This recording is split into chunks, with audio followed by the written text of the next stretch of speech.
तो आप सभी विद्यार्थी का स्वागत है आपके अपने चैनल AK क्लासेस में। तो प्यारे विद्यार्थी, आज के इस वीडियो में हम लोग पढ़ने वाले हैं क्लास 10th बिहार बोर्ड परीक्षा 2026 के लिए सामाजिक विज्ञान यानी सोशल साइंस का टॉप 50 गेस किया गया ऑब्जेक्टिव क्वेश्चन पढ़ेंगे, जो कि मोस्ट VVI इम्पोर्टेंट क्वेश्चन है और यह सभी के सभी क्वेश्चन आने वाले फाइनल बोर्ड परीक्षाओं 2026 में पूछा जाएगा। यह हमारा गारंटी है। आपको हम हाथ जोड़ के रिक्वेस्ट कर रहे हैं, क्योंकि यह 50 क्वेश्चन जरूर आप लोग पढ़ लीजिएगा। यह से आपसे बहुत सारा क्वेश्चन देखने को मिलेगा बोर्ड परीक्षाओं में। और आप सभी विद्यार्थी को एक ज़रूरी बात यह है कि आप सभी के विद्यार्थी के फाइनल बोर्ड परीक्षाओं में 80 ऑब्जेक्टिव क्वेश्चन आएगा, जिसमें से आपको 40 प्रश्नों का ही उत्तर देना रहेगा। आप लोग 40 में 40 आराम से बना पाएंगे।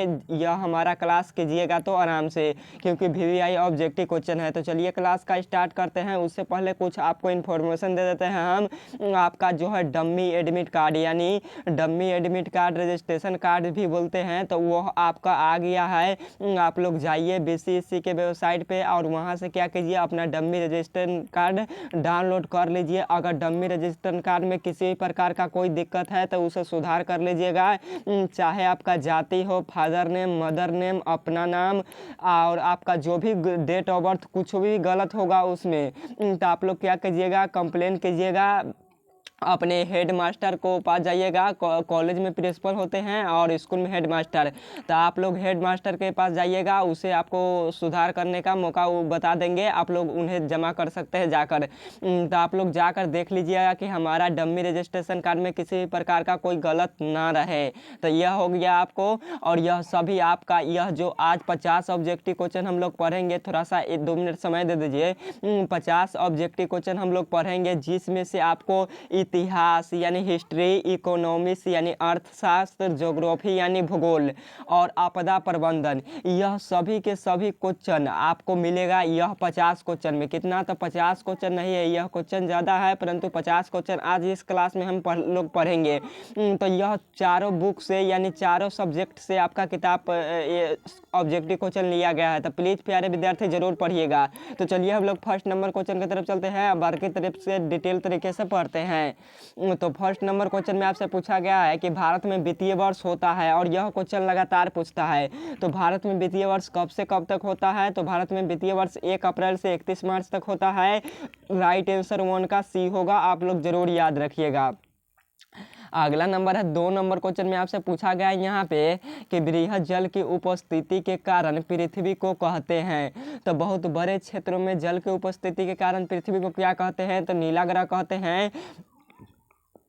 2 का राइट आंसर B होगा। अगर क्वेश्चन बोर्ड परीक्षा में आपसे पूछ देगा कि पृथ्वी पर जल कितना प्रतिशत है, तो पृथ्वी पर जल टोटल 71% है। कितना प्रतिशत, तो 71% यानी 71% है। अगर क्वेश्चन यहीं पे पूछेगा कि जीव जंतु यानी प्राणी कितना प्रतिशत पर रहते हैं पृथ्वी पर, तो जीवन यानी जीवन कितना पर है, तो 29% पर जीव जंतु यानी जीवन है।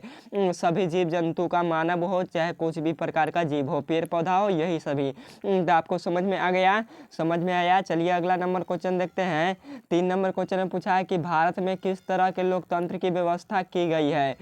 तो भारत में अप्रत्यक्ष लोकतंत्र की व्यवस्था किया गया है। राइट आंसर 3 का B होगा। और क्वेश्चन आपसे पूछेगा कि संघ सरकार का उदाहरण क्या है या संघ राज्य का उदाहरण क्या है, तो संघ राज्य का उदाहरण पहला होता है अमेरिका। क्या होता है, तो पहला एक अमेरिका है जो संघ राज्य यानी संघ सरकार का उदाहरण है, और दूसरा में आप लोग लिखिएगा भारत। क्या है, तो भारत और अमेरिका, यह दोनों के दोनों क्या है, तो संघ राज्य का उदाहरण है। आप लोग इसको जरूर याद रखिएगा। अगला नंबर क्वेश्चन है 4 नंबर कि भारत का कान्हा राष्ट्रीय पार्क प्रसिद्ध है। बाबू क्वेश्चन आते हैं सभी के सभी क्वेश्चन। तो भारत का कान्हा राष्ट्रीय पार्क किसके लिए प्रसिद्ध है, तो यह बाघों के लिए प्रसिद्ध है। राइट आंसर 4 का B वाला हो जाएगा। और जो क्वेश्चन सही ऑप्शन है वो आपको रेड दिखाई देगा, क्योंकि हम शुरू में टाइपिंग करते समय कर दिए थे। अगला नंबर क्वेश्चन है 5 नंबर कि कि झारखंड के झरिया क्षेत्र में मुख्यतः क्या पाया जाता है। तो झारखंड के झरिया क्षेत्र में मुख्यतः क्या पाया जाता है, तो कोयला पाया जाता है। आप लोग याद रखिएगा। और क्वेश्चन हम पढ़ाए थे आपको कि कोयला कितने प्रकार के होते हैं, तो कोयला 4 प्रकार के होते हैं। ये भी बताए थे कि सबसे अच्छा कोयला कौन होता है, तो एंथ्रासाइट होता है। सबसे खराब कोयला कौन होता है, तो सबसे खराब कोयला पीट कोयला होता है। और भारत में मुख्यतः लिग्नाइट कोयला पाया जाता है। तो यह सभी हम आपको बताए थे, तो आपको क्या करना है, याद रखना है। अगला नंबर क्वेश्चन है 6 नंबर की राजनीतिक दलों के नींव सर्वप्रथम किस देश में पड़ी। तो राजनीतिक दलों का नींव यानी राजनीतिक यानी वोट देने का अधिकार सर्वप्रथम कौन सा देश शुरू किया, तो वह ब्रिटेन ने शुरू किया था। 6 का राइट आंसर ए होगा। अगर क्वेश्चन पूछेगा आपसे क्वेश्चन पूछता है बाबू 10 घंटे का आंदोलन किसने शुरू किया। क्वेश्चन पूछता है कि 10 घंटे का आंदोलन कहाँ से हुआ, तो 10 घंटे का भी आंदोलन हुआ था कहाँ से, तो इंग्लैंड से। और क्वेश्चन फिर पूछेगा कि वोट देने का अधिकार या मतदान करने हेतु अधिकार सर्वप्रथम कौन सा देश शुरू किया, तो ब्रिटेन ने। और आपसे फिर क्वेश्चन पूछेगा कि सभी स्त्री एवं पुरुष को वयस्क मताधिकार यानी वोट देने का अधिकार कब प्राप्त हुआ था, तो 1918 में। कब, तो 1918 ईस्वी में। और कहाँ से, तो इंग्लैंड से ही प्राप्त हुआ था। तो यह सभी क्वेश्चन आपको याद रखना है। और औद्योगिकीकरण क्रांति कहाँ हुई, तो यही ब्रिटेन में हुई। तो ये भी क्वेश्चन याद रखिए। अगला नंबर क्वेश्चन है 7 नंबर कि भारत में नीति आयोग की स्थापना हुई। तो भारत में नीति आयोग की स्थापना कब हुआ था, तो आपका 2015 में हुआ था। और फिर क्वेश्चन पूछता है कि नीति आयोग का अध्यक्ष कौन होता है, तो नीति आयोग का अध्यक्ष कौन होता है, तो भारत का प्रधानमंत्री होता है। कौन होता है, तो भारत का प्रधानमंत्री होता है। प्यारे विद्यार्थी क्या कीजिएगा, इसको जरूर याद रखिएगा। फिर क्वेश्चन पूछता है कि नीति आयोग का दूसरा नाम क्या है, तो योजना आयोग है। और योजना आयोग का स्थापना कब हुआ था, तो 15 मार्च 1950 को हुआ था। कब, 15 मार्च 1950 को। प्यारे विद्यार्थी यह सभी क्वेश्चन आपको याद होना चाहिए। अगला नंबर क्वेश्चन है 8 नंबर के निम्नलिखित नदियों में से किसे बिहार का बंगाल का शोक कहा जाता है। सभी क्वेश्चन हम आपको बताते हैं अच्छे तरीके से। और थोड़ा सा 8 नंबर क्वेश्चन पढ़ने से पहले आप लोग वीडियो को एक क्वेश्चन देखिएगा, आइएगा 1 मिनट रुकिएगा, तो आपको मज़ा नहीं आएगा पढ़ने में। हम बहुत ही अच्छे तरीके से VVI सभी क्वेश्चन को डिस्कशन करके एक क्वेश्चन से 3 से 4 क्वेश्चन हम बताते हैं और अच्छे तरीके से डिस्कशन करते हैं। तो वीडियो को शुरू से लास्ट तक जरूर देखिएगा, हमारा यह आपसे आग्रह है। तो आप सभी विद्यार्थी ऐसा जरूर करिएगा और शेयर करना तो जरूर मत भूलिएगा। और वीडियो को लाइक जरूर कर दीजिएगा। चैनल पर नए आए हैं तो सब्सक्राइब कर लीजिएगा। और आपको बता दें कि आप सभी विद्यार्थी अगर इंस्टाग्राम चैनल को फॉलो नहीं किए हैं तो प्लीज़ प्यारे विद्यार्थी कर लीजिए उन्हें भी। और उन पर कोई भी इन्फॉर्मेशन होता है तो उन पर प्रोवाइड कराया जाता है। हालांकि अभी वहाँ पे फॉलोवर थोड़ा सा कम है, इसलिए वहाँ पे नहीं लगा हुआ कंटिन्यू, पर मेरा कंटिन्यू वहाँ पे होने वाला है। 8 नंबर क्वेश्चन की तरफ चलते हैं। 8 नंबर क्वेश्चन में पूछा है कि निम्नलिखित नदियों में से किसे बंगाल का शोक कहा जाता है। 2 क्वेश्चन बताएंगे, दोनों क्वेश्चन आपको याद होना चाहिए। तो आपसे क्वेश्चन पूछा है कि निम्नलिखित नदियों में से किसे बंगाल का शोक, कहाँ का शोक, तो बंगाल का शोक। तो दामोदर नदी को बंगाल का शोक कहते हैं। अब आते हैं नेक्स्ट क्वेश्चन पर। तो फिर क्वेश्चन पूछेगा कि असम का शोक किसे कहते हैं। क्वेश्चन पूछता है कि असम का शोक किसे कहते हैं, तो असम का शोक ब्रह्मपुत्र नदी को कहते हैं। किसे कहते हैं, तो ब्रह्मपुत्र नदी को असम का शोक कहते हैं। इसको याद रखिएगा। फिर एक क्वेश्चन पूछेगा बिहार का। फिर क्वेश्चन पूछता है बिहार का शोक किसे कहते हैं, तो बिहार का शोक किसे कहते हैं, तो कोसी नदी को कहते हैं। किसे कहते हैं, तो प्यारे विद्यार्थी बिहार का शोक कोसी नदी के कहते हैं। फिर एक क्वेश्चन पूछेगा कि जो यह ब्रह्मपुत्र नदी है यानी सांगपो यानी सांपों के नाम से किसे जाना जाता है, तो ब्रह्मपुत्र नदी को ही सांपों के नाम से जाना जाता है। तो प्यारे विद्यार्थी यह सभी क्वेश्चन आपको इस तरह से कोई हमारा लगता है नहीं कोई बता पाएगा। वो लिख कर लाएगा तब आपको बताएगा, ABCD टिक कराएगा, परंतु इस तरह से नहीं बताएगा, आप ही लोग बताइएगा। नेक्स्ट नंबर क्वेश्चन है 9 नंबर में कि वैश्वीकरण के मुख्य अंक कितने हैं। क्वेश्चन यहाँ पे पूछा है। तो वैश्वीकरण के मुख्य अंक कितने हैं, तो वैश्वीकरण के मुख्य अंक टोटल 5 है। आप लोग 5 पे टिक कर दीजिएगा। अगर आपके ऑप्शन में 5 नहीं रहेगा तो आप लोग टोटल 4 पे टिक कर सकते हैं। किस पे, तो 4 पे भी टिक कर दीजिएगा तो सही हो जाएगा। अगला नंबर क्वेश्चन है 10 नंबर कि इनमें से कौन एक बीमारू राज्य नहीं है। आपको बताना है कि इनमें से कौन है जो एक बीमारू राज्य नहीं है। तो कर्नाटक हमारा बीमारू राज्य नहीं है और इसका 10 का राइट आंसर सी होगा, आप लोग याद रखिएगा। फिर क्वेश्चन पूछेगा कि कौन बीमारू राज्य है, तो बिहार, उड़ीसा, मध्य प्रदेश, यह सभी के सभी बीमारू राज्य है, तो इसको जरूर याद रखेंगे। अगला नंबर क्वेश्चन है 11 नंबर के भारत की वित्तीय राजधानी किस शहर को कहा जाता है? फाइनेंशियल कैपिटल किस शहर को कहा जाता है? तो मुंबई को कहा जाता है। किसको? तो मुंबई को। और आपको कमेंट बॉक्स पे आंसर बताना है कि भारत की राजधानी कहाँ है। आपको क्वेश्चन में बताना है, आपको आंसर में कि भारत की राजधानी कहाँ है। आप लोग इस क्वेश्चन का आंसर जरूर बताइएगा कि भारत की राजधानी कहाँ है, आप लोग कमेंट बॉक्स में कर दीजिएगा आंसर। और ये भी क्वेश्चन बताना है कि भारत की राजधानी नई दिल्ली से पहले कहाँ थी। अगर क्वेश्चन नहीं पढ़े तो पढ़ लीजिए, याद रखिएगा यह सभी भारत की राजधानी नई दिल्ली से पहले कोलकाता थी। अगला नंबर क्वेश्चन है 12 नंबर कि इनमें से कौन सा संस्थागत वित्त का साधन है। तो कौन सा है? तो व्यवसायिक बैंक है, राइट आंसर सी होगा व्यवसायिक बैंक। और व्यवसायिक बैंक क्या करता है? तो ऋण देता है। क्या करता है? तो ऋण देता है। ऋण बोले तो क्या? कर्ज। ऋण बोले तो क्या? कर्ज, यानी रुपया देता है। किसको? तो किसानों और मजदूरों को देता है उधार चुकाने के लिए देता है। और उससे क्या होता है? तो उसके बदले में ब्याज लेता है, पैसा तो दे देता है यह व्यवसायिक बैंक। और यह वित्त का साधन है, परंतु किसानों मजदूरों से लंबे समय तक ले दिला है, यानी दीर्घकालीन। दीर्घकालिक का अर्थ होता है लंबे समय, लॉन्ग टर्म। क्या? लॉन्ग टर्म, यानी लंबे समय तक क्या होता है? तो ऋण देता है, यह लंबे समय के लिए ऋण देता है। आप क्वेश्चन पूछेगा कि व्यवसायिक बैंकों का राष्ट्रीयकरण कब हुआ? तो व्यवसायिक बैंकों का राष्ट्रीयकरण 1969 ईस्वी में किया गया था प्यारे विद्यार्थी, इसको जरूर आप लोग याद रखिएगा हर हाल में। और एक क्वेश्चन और याद रखिएगा कि व्यवसायिक बैंक किस प्रकार का ऋण देता है? तो दीर्घकालीन। अगला नंबर क्वेश्चन है नेक्स्ट नंबर 13 नंबर कि इनमें से किस देश में मिश्रित अर्थव्यवस्था है? प्यारे विद्यार्थी, यह सभी क्वेश्चन पूछता है नहीं बल्कि डायरेक्ट पूछता है, और यह सभी के सभी क्वेश्चन छप जाएगा। यह 50 हम आपको बताएंगे ना, आपको गारंटी दिलाते हैं कि 20 से 25 यहीं से रह सकता है, हमारा इतना भी कॉन्फिडेंस के साथ बोल रहे हैं। आप लोग पढ़ लीजिए। तो इनमें से किसी देश में मिश्रित अर्थव्यवस्था है, तो अपना देश भारत में मिश्रित अर्थव्यवस्था है, आप लोग जरूर याद रखिएगा। अगला नंबर क्वेश्चन है 14 नंबर कि तारे विरोधी आंदोलन किस प्रांत से शुरू किया गया था?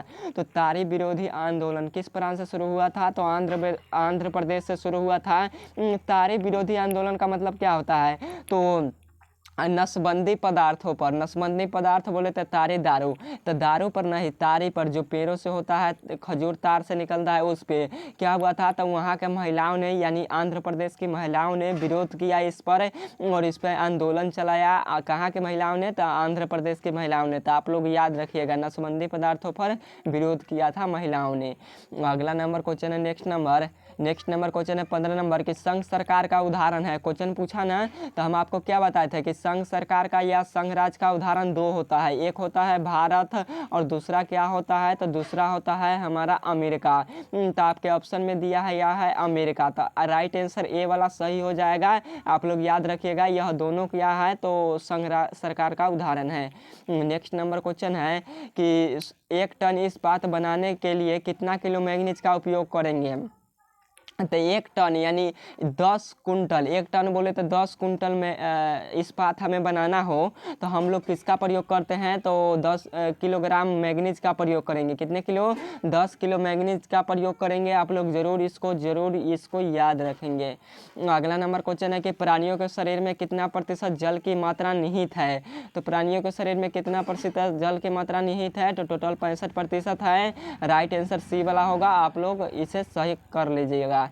अगला नंबर क्वेश्चन है 18 नंबर सोपानी कृषि किस राज्य में प्रचलित है? तो यह उत्तराखंड में प्रचलित है। और सोपानी कृषि क्या होता है? तब इस सोपानी कृषि कहाँ किया जाता है? तो पहाड़ी इलाकों पर। और उत्तराखंड हमारा क्या है? तो पहाड़ी इलाकों। उत्तराखंड में क्या करता है? जो पहाड़ी इलाकों होता है उस पर से जब पानी हम लोग खेत में डालेंगे, यानी जल हम लोग खेत में जब पटाएंगे पानी, तो वह पहाड़ पर से, पहाड़ ऊँच है और पानी उस पर अड़ेगा नहीं ना, अड़ेगा पानी ढप ढप क्या करेगा? तो इस पहाड़ से नीचे आकर गिरने लगेगा। क्या करेगा? नीचे आकर गिरने लगा। इसलिए पहाड़, यह बड़ा वाला पहाड़ है, और इस पहाड़ पर क्या किया जाता है, तो गोल गोल आकृति में, किस आकृति में, तो गोल गोल आकृति में, यानी गोला गोला आकृति में, वृत्त के रूप में, वृत्त के रूप में खेती की जुताई करता है, यानी खेतों को कोड़ता है, जोतता है, और उसके बाद क्या करता है, तो पानी इसमें डालता है। जब पानी इसमें पटाएगा यानी डालेगा तो यह गोले गोल हो के क्या रहेगा, तो पानी आपस में भर जाएगा, गोल गोल हो के पानी आपस में भर जाएगा और यही में रह जाएगा और यह नीचा नहीं गिर पाएगा। इसीलिए वृत्त के रूप में खेती किया जाता है कहाँ, तो उत्तराखंड में। आप लोग याद रखिएगा। तो समझ में आया, समझ में आया, समझ में आया तो एक बार यह से लिखिए आप सभी विद्यार्थी, समझ में आया था। अगला नंबर क्वेश्चन है 19 नंबर। 19 नंबर क्वेश्चन है थोड़ा सा लंबा, इसे कर लेते हैं हम थोड़ा सा छोटा। क्वेश्चन यहाँ पे पूछा गया है, प्यारे विद्यार्थी देखिएगा कि किसने कहा मुद्रण ईश्वर की दी हुई महानतम देन है, सबसे बड़ा तोहफा है। ऐसा किसने बोला था, ऐसा मार्टिन लूथर किंग ने बोला था। आप लोग याद रखिएगा। और महात्मा गांधी का जन्म कब हुआ था, तो 2 अक्टूबर 1869 ईस्वी को हुआ था। कब हुआ था, तो 2 अक्टूबर 1869 ईस्वी को। और फिर क्वेश्चन पूछेगा कि महात्मा गांधी के वो मृत्यु कब हुआ, तो 1948 30 जनवरी। कब, तो 30 जनवरी, लगभग यही 30 जनवरी हुआ था 1948 ईस्वी में। 1948 ईस्वी में क्या हुआ था, नाथीराम गोड्से द्वारा मारा गया, महात्मा गांधी को गोली मार दिया गया। महात्मा गांधी ने बहुत सारा आंदोलन किया, जैसे चंपारण सत्याग्रह आंदोलन बिहार के चंपारण जिलों से शुरू हुआ 1917 ईस्वी में। फिर क्वेश्चन पूछेगा कि महात्मा गांधी ने अपने वकालत की पढ़ाई के लिए दक्षिण अफ्रीका कहाँ गए थे, तो लंदन गए थे और केस लड़ने के लिए गए थे दक्षिण अफ्रीका, और वकालत की पढ़ाई के लिए लंदन यानी ब्रिटेन गए थे। तो इसको भी याद रखना है। फिर क्वेश्चन पूछता है कि असहयोग आंदोलन कब हुआ था, तो 1920 ईस्वी में हुआ था। कब हुआ था, तो 1920 ईस्वी में। इसको जरूर याद रखिएगा, किसने किया, महात्मा गांधी ने किया। चौरा चौरी कांड कहाँ हुआ था, तो उत्तर प्रदेश में हुआ था, और उत्तर प्रदेश में हुआ था चौरा चौरी कांड। कब, तो 1922 में। कब, तो 1922 में हुआ था। फिर क्वेश्चन पूछता है जलियांवाला बाग हत्याकांड कब हुआ था, तो 13 अप्रैल 1919 को हुआ था, और जलियांवाला बाग हत्याकांड में पंजाब के अमृतसर में हुआ था, और लगभग 1079 किसान मजदूरों पर गोलियां चलवा दिया गया था जनरल वो डायर के कहने पर। और क्या हुआ, तब मारे गए सभी। और क्या आपके उसके जांच के लिए, यानी जलियांवाला बाग हत्याकांड की जांच के लिए सरकार ने हंटर समिति का गठन किया था। साइमन कमीशन भारत कब आया, 1928 ईस्वी में आया था। फिर क्वेश्चन पूछता है कि प्रथम गोलमेज कब हुआ था, तो प्रथम गोलमेज 1930 ईस्वी में हुआ था। द्वितीय गोलमेज 1931 ईस्वी में हुआ था। तृतीय गोलमेज 1932 ईस्वी में हुआ था। और प्रथम और द्वितीय गोलमेज में महात्मा गांधी शामिल थे। तृतीय गोलमेज में महात्मा गांधी मतलब पंडित जवाहरलाल नेहरू शामिल थे। तो यह सभी क्वेश्चन याद रखना है। भारत छोड़ो आंदोलन 1942 ईस्वी में हुआ था, महात्मा गांधी ने किया था। फिर क्वेश्चन आपसे पूछेगा बोर्ड परीक्षा में कि बिहार झारखंड से कब अलग हुआ था, तब 15 नवंबर 2000 ईस्वी को हुआ था। फिर क्वेश्चन पूछता है कि बंगाल का पृथक्करण कब हुआ, तब 1912 ईस्वी में हुआ था। एक क्वेश्चन और पूछता है बंगाल का विभाजन कब हुआ, तो 1912 ईस्वी में हुआ। सॉरी, बंगाल का विभाजन 1905 ईस्वी में हुआ। तो प्यारे विद्यार्थी, हम बताने लगे चाहेंगे ना तो बुक का जरूरत हमें नहीं है। इतना क्वेश्चन अच्छा तरीका से बता देंगे ना कि डायरेक्ट आपका दिमाग में सेट हो जाएगा। और बहुत सारा विद्यार्थी का यही अच्छा नहीं लगा होगा, हम जानते हैं। 20 नंबर क्वेश्चन है कि प्राचीन काल में किस स्थल मार्ग से एशिया और यूरोप का व्यापार होता था। प्राचीन काल में यानी पुराने समय में किस स्थल मार्ग, स्थल बोले तो किसी स्थान यानी जगह, किस जगह और कौन सा मार्ग से एशिया और यूरोप का व्यापार होता था, तो वह रेशम मार्ग था। और रेशम मार्ग कहाँ से शुरू होता था, तो चीन से शुरू होता था और यूरोप से जाता था। चीनी से नहीं, चीन से शुरू होता था रेशम मार्ग और यूरोप तक जाता था। आप लोग याद रखिएगा। फिर क्वेश्चन पूछेगा प्रिंटिंग प्रेस यानी मुद्रण कला को पहुंचाने वाला कौन था, तो कैक्सटन था। प्रिंटिंग का आविष्कार सर्वप्रथम कहाँ से हुआ, तो चीन से ही हुआ। कागज़ का आविष्कार कहाँ से हुआ, चीन से ही हुआ। तो यह सभी क्वेश्चन आपको क्या करना है, याद रखना है। यह सभी क्वेश्चन बाबू पूछे जाते हैं। अगला नंबर क्वेश्चन है 21 नंबर कि किस पत्र ने रातों रात वर्नाकुलर प्रेस एक्ट से बचने के लिए अपनी भाषा को बदल दिया था।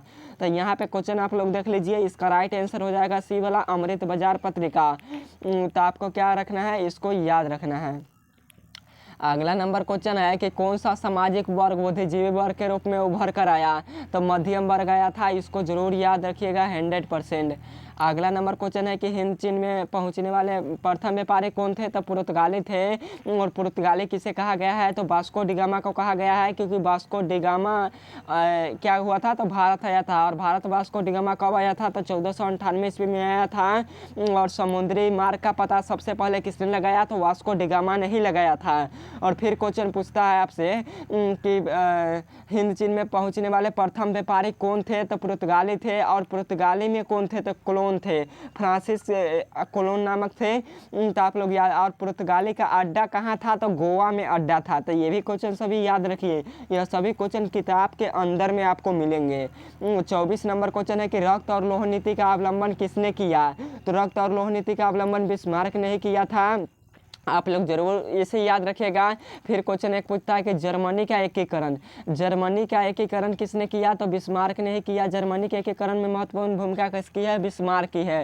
तो यह सभी आपको याद रखना है। और यंग इटली और यंग इंडिया यंग इटली की स्थापना किसने किया?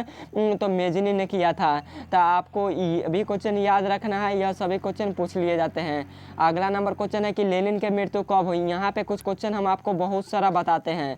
25 नंबर क्वेश्चन है कि लेनिन की मृत्यु कब हुई? तो लेनिन की मृत्यु 1924 ईस्वी में हुई। अब आपको समझना होगा कि अप्रैल 30 किसने लागू किया? तो अप्रैल 30 किसने लागू किया? लेनिन ने किया। नवंबर क्रांति किसने किया? लेनिन ने किया। बोल्शेविक क्रांति किसने किया? लेनिन ने किया। बोल्शेविक क्रांति कब हुआ? तो नवंबर 1917 ईस्वी में हुआ था। फिर क्वेश्चन पूछेगा कि नई आर्थिक नीति का जन्मदाता किसे कहते हैं? तो लेनिन को कहते हैं। फिर क्वेश्चन पूछेगा कि नई आर्थिक नीति शुरू किसने किया? लेनिन ने किया। फिर क्वेश्चन पूछेगा नई आर्थिक नीति शुरुआत कब हुई? तो 1921 ईस्वी में नई आर्थिक नीति का शुरुआत हुआ था। और नई आर्थिक नीति में कितने को शामिल किया गया है? तो नई आर्थिक नीति में 3 को शामिल किया गया है। पहला उदारीकरण, दूसरा वैश्वीकरण और तीसरा निजीकरण। उदारीकरण, वैश्वीकरण और निजीकरण, ये तीनों को शामिल किया गया है, परंतु राष्ट्रीयकरण, नियंत्रित अर्थव्यवस्था, यह दोनों को शामिल नहीं किया गया है। तो यह सभी क्वेश्चन लगातार लगातार लगातार पूछता है कितनी बार, और पेपर पढ़ते होंगे तो आपको पता होगा। तो यह सभी क्वेश्चन सभी टाइपिंग करके पढ़ाएगा, परंतु हम तो आपको रिवाइज करा के 1 नंबर पढ़ाएंगे बेहतरीन तरीके से। अगला नंबर क्वेश्चन है इसी को क्या बना देगा? थ्योरी। परंतु हम आपको पढ़ा रहे हैं पूरा ऑब्जेक्टिव बना देगा थ्योरी में वो ऑब्जेक्टिव क्वेश्चन को बनाएगा, बोलेगा थ्योरी करा रहा है। वैसे हमें नहीं पढ़ना है, बिल्कुल बार के तरीके से पढ़ना है। यहाँ पे पूछा है कि दास कैपिटल के लेखक कौन थे? तो दास कैपिटल के लेखक कौन थे? तो कार्ल मार्क्स थे। आप क्वेश्चन पूछेगा कि कार्ल मार्क्स का जन्म कब हुआ था? तो 6 दिसंबर 1823 ईस्वी में। कब हुआ था? 6 दिसंबर 1823 ईस्वी में। आप लोग बताइए कार्ल मार्क्स का जन्म कहाँ हुआ था? तो कार्ल मार्क्स का जन्म जर्मनी में हुआ था। कहाँ हुआ था? तो जर्मनी में हुआ था कार्ल मार्क्स का जन्म। और कार्ल मार्क्स कौन सा पुस्तक लिखा था? तो दास कैपिटल लिखा था। और दास कैपिटल का प्रकाशन कब हुआ था? तो 1867 में। कब हुआ था? तो 1867 में दास कैपिटल का प्रकाशन कर दिया गया था। तो प्यारे विद्यार्थी इतना क्वेश्चन जरूर याद रखिएगा।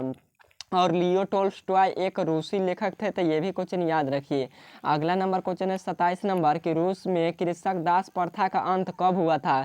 तो रूस में कृषक दास प्रथा का अंत 1861 ईस्वी में किया गया था। इसको जरूर याद रखिएगा। और कहाँ? तो रूस देश में। कहाँ? तो रूस देश में कृषक दास प्रथा का अंत हुआ था। अगला नंबर क्वेश्चन है जेनेवा समझौता कब हुआ था? तो जेनेवा समझौता 5 मई। कब? तो 5 मई आपका हुआ था 1954 में जेनेवा समझौता। इसको जरूर याद रखिएगा। हनोई समझौता कब हुआ था?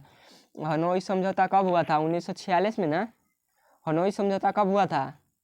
हनोई समझौता 1946 में हुआ था। हाँ, हनोई समझौता 1946 में हुआ था। रंपा विद्रोह कब हुआ था? तो 1916 ईस्वी में हुआ था। कब हुआ था? 1916 ईस्वी में। और लखनऊ समझौता कब हुआ था? तो ये भी हुआ था 1916 ईस्वी में। तो यह सभी क्वेश्चन आपको याद रखना है। और फ्रैंकफर्ट की संधि कब हुआ था? तो 1871 ईस्वी में। कब? तो 1871 ईस्वी में। इसी क्वेश्चन को पूछता है कि फ्रैंकफर्ट की संधि पर हस्ताक्षर कब किया गया है? तो 1871 ईस्वी में। तो यह सभी क्वेश्चन प्यारे विद्यार्थी आपको हर हाल में याद रखना ही होगा। अगला नंबर क्वेश्चन पूछिए दिया रंपा विद्रोह कब हुआ था? 1916 में। मार दीजिए घपसिन। अगला नंबर क्वेश्चन है नेक्स्ट नंबर है लखनऊ समझौता कब हुआ? 1916 में। यह सभी तक क्वेश्चन आप लोग फोड़ दीजिएगा। तो अगला नंबर क्वेश्चन है भूमंडलीकरण की शुरुआत किस दशक में हुआ था? तो 1990 के दशक में हुआ था। आप लोग जरूर इसे याद रखिएगा। और सत्ता के विरुद्ध जन आक्रोश किस दशक में देखा गया? तो 1970 के दशक में देखा गया। तो आपको समझ में आ रहा है? समझ में आ रहा है? अगला नंबर क्वेश्चन है, भारत में पहला छापा खाना किन लोगों ने लगाया? हाँ, तो भारत में पहला छापा खाना किन लोगों ने लगाया? पुर्तगालियों ने लगाया। यह 50 में से आपका कितना क्वेश्चन है? तो लगभग 30 क्वेश्चन छप जाएगा डायरेक्ट बोर्ड परीक्षा में, तो आप लोग याद रखिएगा। अगला नंबर क्वेश्चन है 33 नंबर की, क्षेत्र भाव की भावना का एक उपपरिणाम क्या है? तो अलगाववाद है, इसको जरूर याद रखिएगा। अगला नंबर क्वेश्चन है 34 नंबर की, भारत में संवैधानिक के 8वीं सूचियों में कितनी भाषाओं की मान्यता प्राप्त है? तो 22 भाषाओं की मान्यता प्राप्त है और अनुच्छेद 395 है। नेक्स्ट नंबर क्वेश्चन है, बिहार में पंचायती राज संस्थाएं हैं तो कितने स्तरीय है? तो त्रिस्तरीय है। आप लोग इसको जरूर याद रखिएगा, त्रिस्तरीय है। अगला नंबर क्वेश्चन है कि बांग्लादेश नामक नया देश का निर्माण कब हुआ? तो 1971 ईस्वी में हुआ। हाँ, इस वाले क्वेश्चन को जरूर याद रखिएगा। अगला नंबर क्वेश्चन है, भारतीय लोकतंत्र है तो विश्व का सबसे बड़ा लोकतंत्र और एक सफल लोकतंत्र भी है, तो राइट आंसर सी वाला मार दीजिएगा, ए और बी दोनों।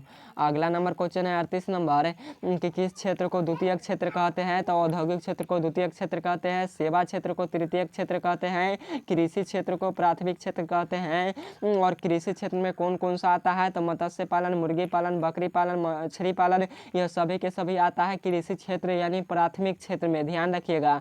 और सेवा क्षेत्र को तृतीयक क्षेत्र कहते हैं। तृतीयक क्षेत्र में जितने भी नौकरी होते हैं, बैंकिंग वुकिंग, यह सभी आ जाते हैं। और आपका क्या होता है, यूनिवर्सिटी सभी आ जाता है, जो आता है सेवा ही क्षेत्र में। और उद्योग, बड़े बड़े उद्योग औद्योगिक क्षेत्र में आता है। कारखाना, यह सभी औद्योगिक क्षेत्र यानी द्वितीय क्षेत्र में आता है। तो यह सभी आपको समझना होगा प्यारे विद्यार्थी। अगला नंबर क्वेश्चन है, भारत में किस राज्य का प्रति व्यक्ति आय सर्वाधिक है? तो भारत में गोवा राज्य का प्रति व्यक्ति आय सर्वाधिक है। अगर क्वेश्चन पूछेगा कि बिहार में किस राज्य जिला का प्रति व्यक्ति आय सर्वाधिक है? तो बिहार में पटना जिला का व्यक्ति सबसे ज़्यादा आय है। क्या है? पटना जिला का। और अगर पूछेगा बिहार में प्रति व्यक्ति आय सबसे कम किस जिला का है? तो शिवहर जिला का है। तो यह सभी क्वेश्चन याद रखना है। जो और क्वेश्चन पूछेगा कि भारत में किस राज्य की प्रति व्यक्ति आय यहाँ पे पूछा है सर्वाधिक, और वहाँ पे पूछेगा कम किसका है? तो कम हो जाएगा बिहार का। तो ज़्यादा पूछेगा तो गोवा, कम होगा तो बिहार। अगर बिहार में आएगा सर्वाधिक तो पटना मारेंगे, और बिहार में आएगा कम तो शिवहर मारेंगे। क्या समझे? 4 क्वेश्चन बताए हैं, समझे हैं कुछ हो? समझे हैं तो यस लिखिए। अगला नंबर क्वेश्चन है 40 नंबर कि जिस देश की प्रति व्यक्ति जिस देश की राष्ट्रीय आय अधिक होती है वह देश कहलाती है, तो वह विकसित कहलाती है। जिस देश की राष्ट्रीय आय कम होगी वह देश अविकसित कहलाएगी। अगला नंबर क्वेश्चन है कि आजकल मुद्रा का कौन सा रूप अधिक प्रचलन है यानी चर्चित में है, चर्चा में है? तो वह पत्र का मुद्रा है, राइट आंसर सी होगा। अगला नंबर क्वेश्चन है, सर्वप्रथम व्यावसायिक बैंकों का राष्ट्रीयकरण कब किया गया था? 1969 में। अच्छे तरीके से आपको समझाए हुए हैं। अगला नंबर क्वेश्चन है, भारत में समानता सेवा क्षेत्र को कितने भागों में बांटा जा सकता है? तो 2 भागों में बांटा जा सकता है, इसको याद रखिएगा। अगला नंबर क्वेश्चन है, इनमें से किस प्राकृतिक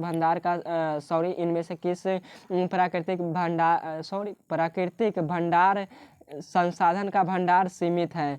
तो खनिज तेल का है, राइट आंसर मार दीजिएगा ए वाला। अगला नंबर क्वेश्चन है कि भाखड़ा नागल परियोजना किस नदी पर अवस्थित है? तो यह सतलुज नदी पर अवस्थित है। और सरदार सरोवर बांध नर्मदा पर है, तो ये भी क्वेश्चन आप लोग याद रखिएगा। अगला नंबर क्वेश्चन है कि काली मिट्टी का दूसरा नाम क्या है? तो रेगुर मृदा है। काली मिट्टी में क्या सबसे ज़्यादा होता है? तो कपास होता है। क्या होता है? तो कपास सबसे ज़्यादा होता है। और काली मृदा ये काली मृदा यानी नील का भी खेती होता है। और आपको याद रखना है यह सभी क्वेश्चन जो कि पूछता है। और कपास का खेती सबसे ज़्यादा महाराष्ट्र मुंबई में होता है। अगला नंबर क्वेश्चन है, भारत का पहला परमाणु ऊर्जा केंद्र कहाँ स्थापित है? तो तारापुर में है। तारापुर कहाँ है? आप लोग बता दीजिएगा कि तारापुर कहाँ है। तो तारापुर हमारा महाराष्ट्र में है, आप लोग जरूर इसे याद रखिएगा। अगला नंबर क्वेश्चन है, विश्व में चाय का सबसे बड़ा उत्पादक देश कौन है? तो चीन है, चीन सबसे ज़्यादा है। अगला नंबर क्वेश्चन है कि चूना पत्थर का उपयोग किस उद्योग में किया जाता है? तो सीमेंट उद्योग में किया जाता है। और चूना पत्थर कहाँ से निकलता है? तो पहाड़ी इलाकों पर से निकलता है। कहाँ से? पहाड़ी इलाकों पर से। तो आपको इसको याद रखना है, यह सभी क्वेश्चन बाबू लड़ जाते हैं। अगला नंबर क्वेश्चन है, कांवर झील स्थित है? तो कांवर झील बिहार के बेगूसराय जिला में स्थित है। तो यह था 50 क्वेश्चन अभी और है। टोटल क्वेश्चन इसमें कितना है? तो 250 यानी 250 क्वेश्चन है, परंतु हम लोग कितना पढ़े हैं 50 क्वेश्चन, और 200 क्वेश्चन हम क्या करेंगे नेक्स्ट वीडियो में पढ़ाएंगे। तो ओके बाय, शेयर कीजिए, लाइक कीजिए, सब्सक्राइब कीजिए। और यह वीडियो कैसा लगा, एक प्यारा सा छोटा छोटा दिल, दिल कैसा होता है यार, हमको तो बनाने नहीं आता। चलिए यहाँ पे हम दिल बनाते हैं, आपको छोटा छोटा प्यारा प्यारा क्या करना है तो दिल भेजना है। क्या करना है तो आपको प्यारा प्यारा दिल भेजना है। हमसे अच्छा दिल नहीं बन पता है, परंतु आप लोग क्या कीजिएगा तो अच्छा दिल बना बना के भेजिएगा कमेंट बॉक्स में। कहाँ तक कमेंट बॉक्स में अच्छा अच्छा दिल आना चाहिए आप सभी विद्यार्थी को, क्या आना चाहिए तो अच्छा अच्छा। और वीडियो को लाइक कीजिए, चैनल को सब्सक्राइब कीजिए। बार बार हम कहते हैं आप लोग सपोर्ट कीजिएगा, तभी तो हम आगे बढ़ेंगे, तभी तो डिजिटल बोर्ड पर आपको हम क्लास बार के तरीके से ऑल सब्जेक्ट का कराएंगे। वैसे भी ऑल सब्जेक्ट का ऑब्जेक्टिव पढ़ा देते हैं, परंतु रेगुलर क्लास नहीं कर पाते हैं, तो थोड़ा हमें भी प्रॉब्लम होता है, आप लोग समझ सकते हैं कैसे कैसे होता है। तो ओके बाय, फिर मिलते हैं नेक्स्ट वीडियो में। डाउट हो कमेंट कीजिएगा, और प्लीज़ वीडियो को पूरा देखिएगा, तभी यह 50 में 50 क्वेश्चन समझ में आएगा, और 50 में 50 क्वेश्चन आपको पढ़ना है, परंतु हम आपको 80 क्वेश्चन ही बता दिए होंगे, यह हमारा गारंटी है। तो ओके बाय, फिर मिलते हैं नेक्स्ट वीडियो में। डाउट हो कमेंट कीजिएगा, बाय। कमेंट करना मत भूलिएगा, बाय।